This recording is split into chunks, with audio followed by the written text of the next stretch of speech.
네, 오늘 성경 말씀 보시겠습니다. 사도행전 4장 23절부터 31절까지 말씀입니다.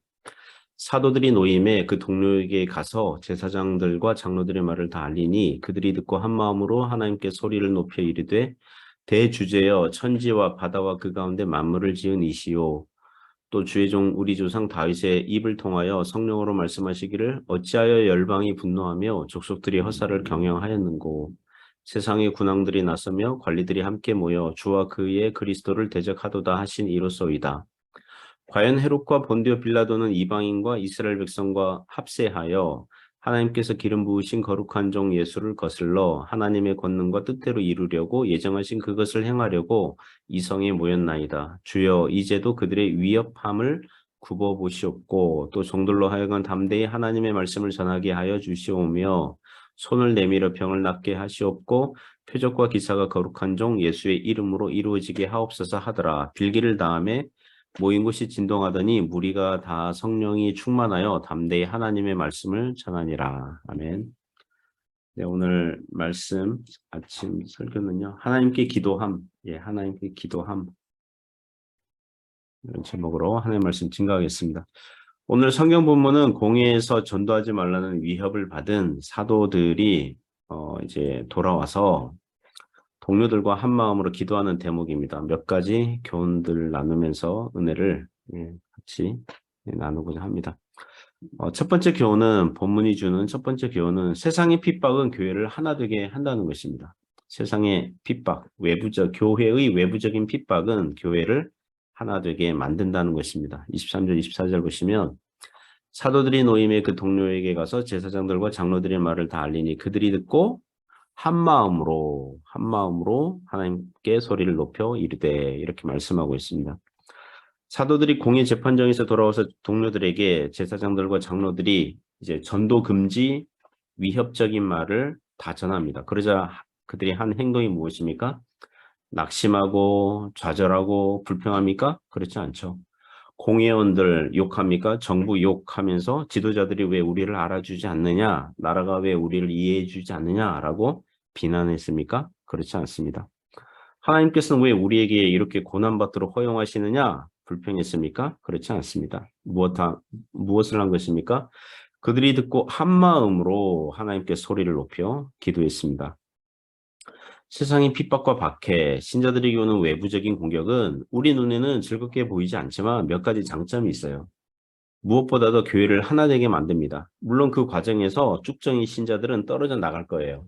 교회에 불어닥친 외부의 핍박과 박해는 교회 안에 있는 쭉정이 외식하는 교인들로 하여금 교회를 떠나게 만듭니다. 교회에 있다가는 세상의 핍박과 반대를 더 받을 것 같아. 내 인생이 형통하지 않을 것 같아. 그러니까 교회를 떠나야겠어. 기독교 신앙을 포기해야 되겠어. 라는 결심과 행동을 하게 만듭니다. 하지만 참된 신자들은 마음을 강하게 만들고 담대하게 되어서 하나 되게 만듭니다. C.S. 루이스라는 영국 영문학자가 말하기를 고난은 신자들에게 하나님의 확성기가 된다 이런 표현을 했습니다. 신자들이 평소에는 여러 분주하고 다른 일들로 관심과 집중력이 흩어졌다가 고난이 오니까 고난이 오면 무엇이 중요한지 보이게 되거든요. 거기에 집중하게 되고. 그래서 고난이 도리어 하나님의 말씀과 뜻을 잘 알아듣게 만드는 확성기 역할을 한다. 이렇게 말을 한 것입니다. 사도들과 초대교회 성도들은 공회의 위협을 받고는 마음을 같이하여 도리어 담대하게 하나님께 기도하게 되는 것입니다. 세상이 주는 고난은 교회 외부에서 불어오는 핍박과 박해는 교회로 하여금 이렇게 하나 되게 만들고 하나님께 기도하게 만든다는 것입니다. 그래서 교회는 성도들은 믿음으로 하나 되고 기도로 하나 되는 것입니다. 성도들은 알아야 됩니다. 우리 인생에 고난이 왔다 그러면 이것은 교회가 성도들이 하나가 되어서 하나님께 기도하라는 영적 신호이구나 이렇게 알아들으면 됩니다. 하나님께서 전능하시니 해결하실 수 있으십니다. 그러므로 교회가 한 마음으로 하나님께 기도하는 은혜가 있기를 주님의 이름으로 축원합니다. 두 번째 교훈은 세상의 핍박은 교회로 하여금 하나님을 바라보게 한다는 것입니다. 24절부터 28절 보시면 대주제여 사도들이 기도한 내용입니다. 대주제여 천지와 바다와 그 가운데 만물을 지은 이시요 또 주의 종 우리 조상 다윗의 입을 통하여 성령으로 말씀하시기를 어찌하여 열방이 분노하며 족속들이 허사를 경영하였는고 세상의 군왕들이 나서며 관리들이 함께 모여 주와 그의 그리스도를 대적하도다 하신 이로소이다. 과연 헤롯과 본디오 빌라도는 이방인과 이스라엘 백성과 합세하여 하나님께서 기름 부으신 거룩한 종 예수를 거슬러 하나님의 권능과 뜻대로 이루려고 예정하신 그것을 행하려고 이성에 모였나이다. 그 24절 보시면 창조의 하나님 그 말씀하고 있죠. 대주제요, 대주제요. 그 국어사전 찾아보니까 주제, 어떤 일을 중심이 되어 맡아 처리하는 사람, 대주제 앞에 큰 대자 붙었잖아요. 대주제요. 이거 모든 일을 주관하시고 처리하신 하나님이라는 뜻이겠습니다. 영어로는 Sovereign Lord, 최고 권력자, 군주, 주권자 이런 뜻이겠습니다. 사도들이 공회의 전도금지 위협을 받고 당장 눈앞에 있는 문제 해결하느라 급급한 게 아니죠. 어디 잠시 몸을 피해 있을까? 전도하는 횟수를 줄여서 공회원들의 환심을 살까? 이렇게 염려하거나 근심한 것이 아닙니다. 누구를 바라봤습니까? 인간과 역사의 모든 것을 주관하시는 하나님께 눈을 들어 바라본 것입니다. 그분이 천지와 바다와 그 가운데 만물을 지으셨다면 만물을 유지하시고 존재하게 하시고 역사하실 수 있는 전능하신 분이신 거죠. 예수님께서 복음서에서 그 염려하는 성도들에게 공중나는 새를 봐라, 들에 피인 백합화를 봐라라고 하신 이유가 다 있죠. 사람들보다 성도들보다 급이 떨어지는 새나 꽃도 보살펴 주시는데 천지 만물 피조물들도 돌보신다면 하물며 주님 안에 있는 자녀들이야 더 말할 것도 없지 않겠느냐 이렇게 강조하신 것이죠.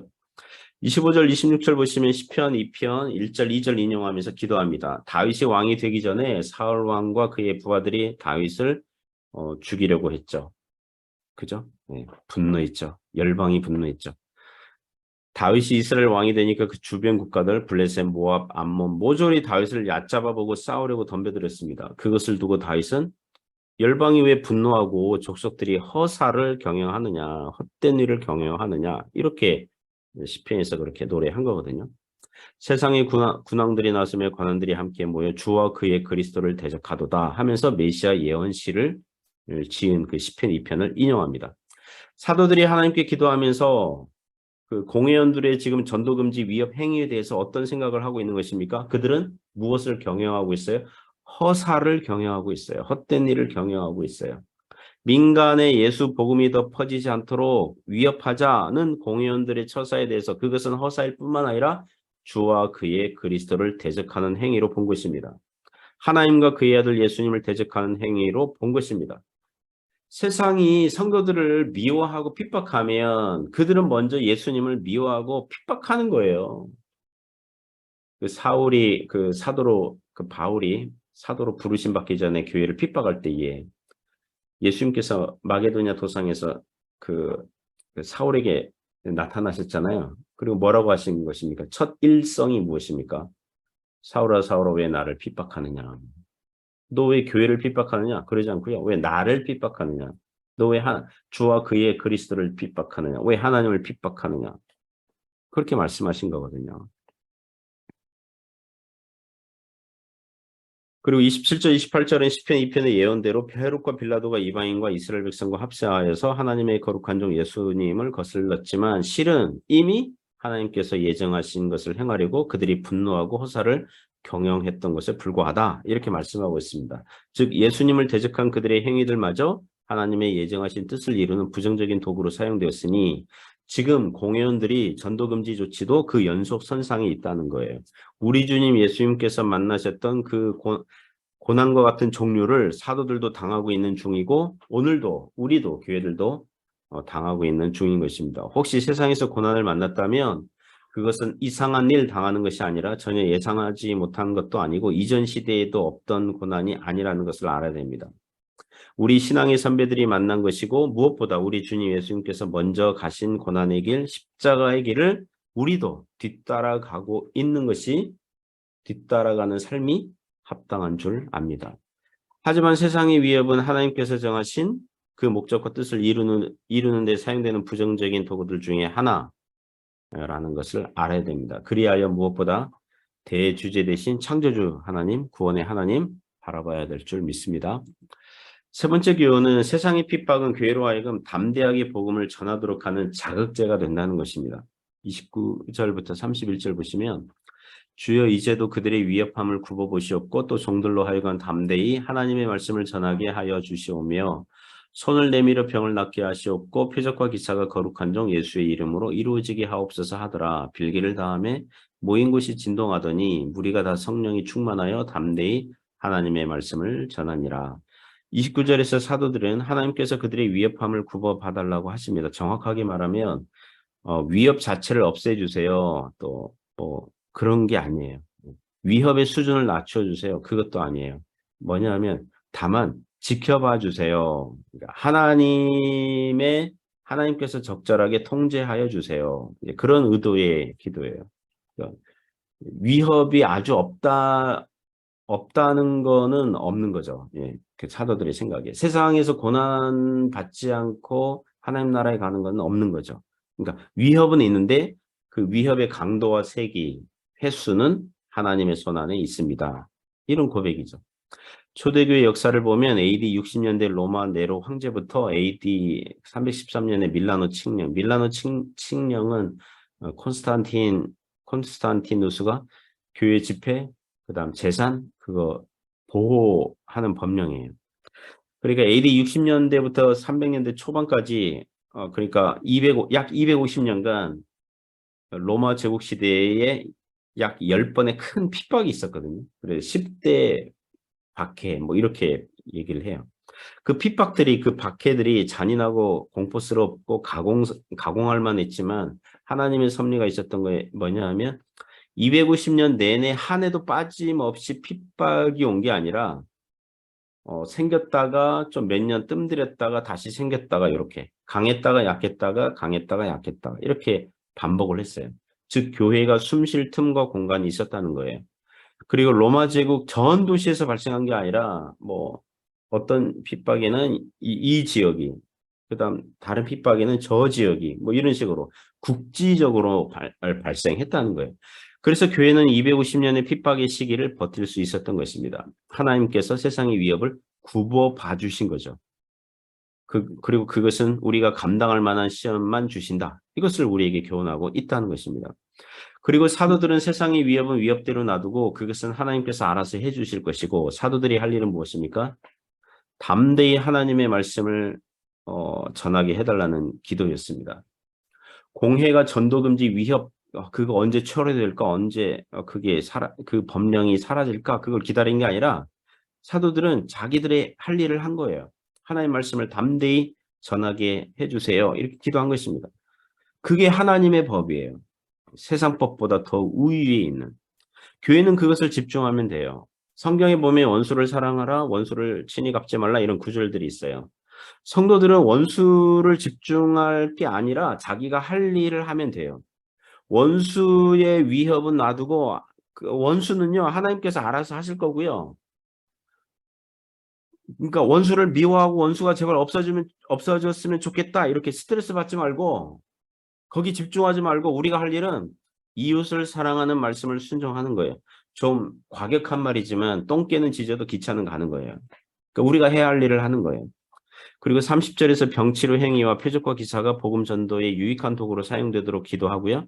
31절에 보면 기도를 마치니까 모인 곳이 진동했고 무리가 다 성령이 충만하여 담대히 하나님의 말씀을 전하였다. 이렇게 말씀합니다. 어느 주석을 보니까 기도한 곳이 진동하니까 기도한 것이 흔들린 거잖아요. 진동했잖아요. 흔들리니까 기도하기 전에 혹시 흔들렸던 마음들이 흔들리지 않게 되었다. 이렇게 해석하는 걸 봤습니다. 좋은 통찰력이죠. 사도들은 다시 성령 충만합니다. 여러분 성령 세례라는 말이 있어요. 예수님을 믿음으로 받는 구원받는 세례는 단회적이에요. 인생에서 한 번이면 돼요. 성령 세례는 한 번 받는 거예요. 그러나 성령 충만은 반복적이고 계속적으로 받아야 돼요. 믿음으로 한 마음으로 기도하면 성령 충만이 임하는 줄 믿습니다. 기도가 은혜의 방편이거든요. 하나님께 기도하면 은혜 받아요. 담대함이 생기고요. 성령 충만하게 돼요. 그래서 복음을 담대하게 전하게 되는 거예요. 사랑하는 성도 여러분, 세상에서 위협을 받고 있습니까? 고난을 통과하고 있습니까? 한 마음으로 하나님께 기도하여 성령 충만함을 입고 담대하게 성도의 삶을 살아가시기를 주님의 이름으로 축원합니다.